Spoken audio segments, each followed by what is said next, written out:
Hey gang, it's Jay from JTech and welcome to another JTech video. On the 9th episode of JTech Decoded, we're going to talk about why Vodafone was not the fourth carrier in Zambia. So let's just get into it.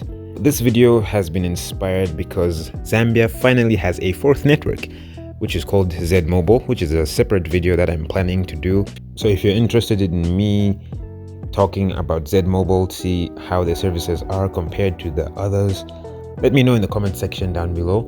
But for now, on the 9th episode of Decoded, we're going to talk about why Vodafone was never the fourth network in Zambia. Well, everyone knows who Vodafone were. They have a reputation and have a long-standing history in the business of mobile telecommunication.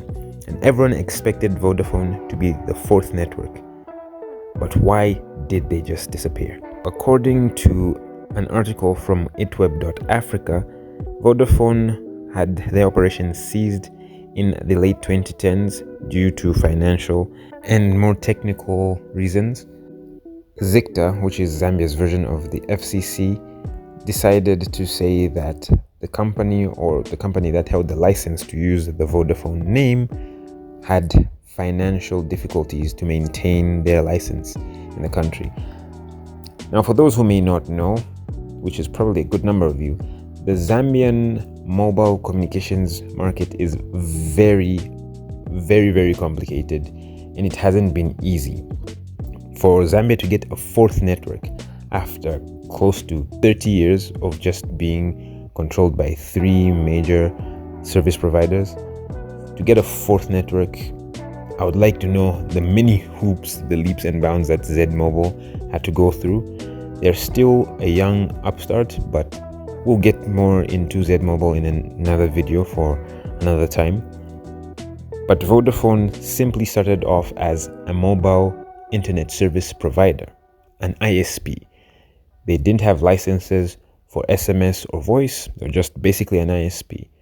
But that didn't stop them from still dabbling into mobile tech. They still sold phones under the Vodafone brand, and most of their phones were just branded phones that were mid-range to budget level phones. I remember they sold this one phone that had an AMOLED display for around 500 kwacha, which was pretty insane at the time to have a budget level phone with stock Android with an AMOLED display. But what I applaud Vodafone for doing is that it highlighted that there was a young market that was still very much part of the population that needed to be noticed. Remember, this was a time in the mid to late 2010s, around 2015 to about 2017, where the smartphone market was just reaching its absolute peak in Zambia. And a good number of young people, young millennials to early Gen Zers, were just getting onto websites like Facebook, Instagram, YouTube, Twitter, or X, and many other platforms that allow them to express themselves. And they had to target a market that was just starting to get into college, starting to get into universities. And this is where they succeeded by having these massive campaigns across some of Zambia's biggest and most renowned learning institutions. And it worked for a relatively long time in this case. Unfortunately for Vodacom, they could not continue as they were not financially viable. According to reports, they were not financially viable to continue as a fourth network carrier. I mean, everyone expected Vodafone to be the fourth network, but for them to just disappear as quickly as they came, it was just rather a huge shock. So many conspiracy theories came around that the cartel of the big three weren't happy with how Vodafone were moving, and so they decided to complain to ZICTA, and it's a whole thing. Again, this is alleged, this isn't true. I do not want to be sued for libel or slander, but this is all alleged. So hear me out.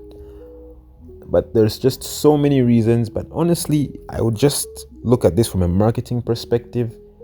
From a marketing perspective, Vodafone really highlighted the young market, this young up-and-coming market that were just getting into social media, getting into mobile telephony at a very fast rate. Remember, this was the mid-2010s. Smartphones were super cheap and super affordable, and people were either getting their first phones or upgrading to their next phones. And so Vodafone hit the nail on the head and marketed to this young population. I can only imagine if they were given the license to use voice and SMS, how huge they would have been. From a marketing perspective, they did highlight a young demographic.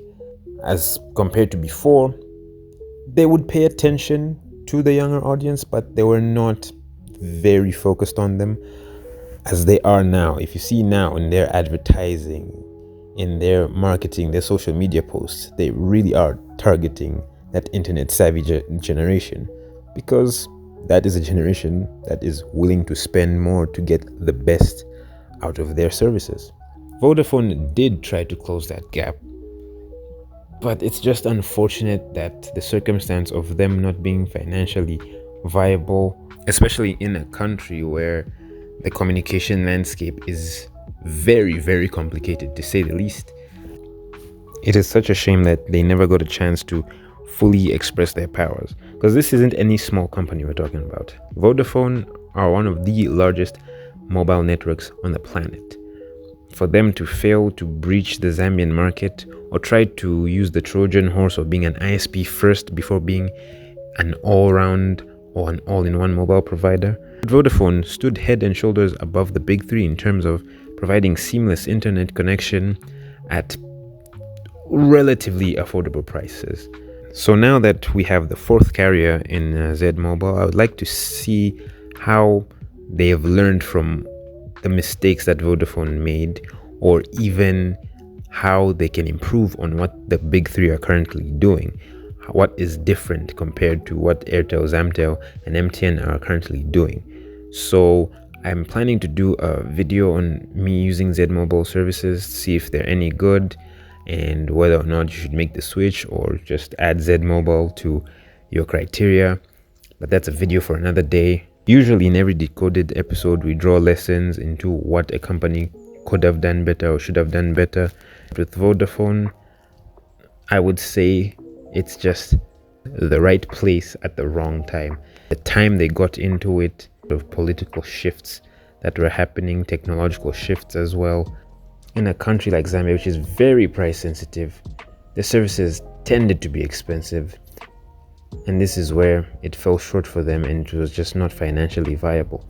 As much as there is a whole conspiracy theory about the big three not being happy with Vodafone just stepping on their turf, ultimately business is business, and you're in a business to make profit. And Vodafone, unfortunately, you would love to believe and you would have loved for them to succeed, but unfortunately business is business, and it didn't work out for Vodafone the way I would have loved for them to succeed in this country. So that's the end of this video, guys. Let me know in the comment section down below, did you use any of Vodafone's internet back in the day? Thank you so much for watching this video. If you like this video, hit the like button, and if you want to see more videos like this, hit the subscribe button. It's been Jay from JTech. Talk to you guys next time.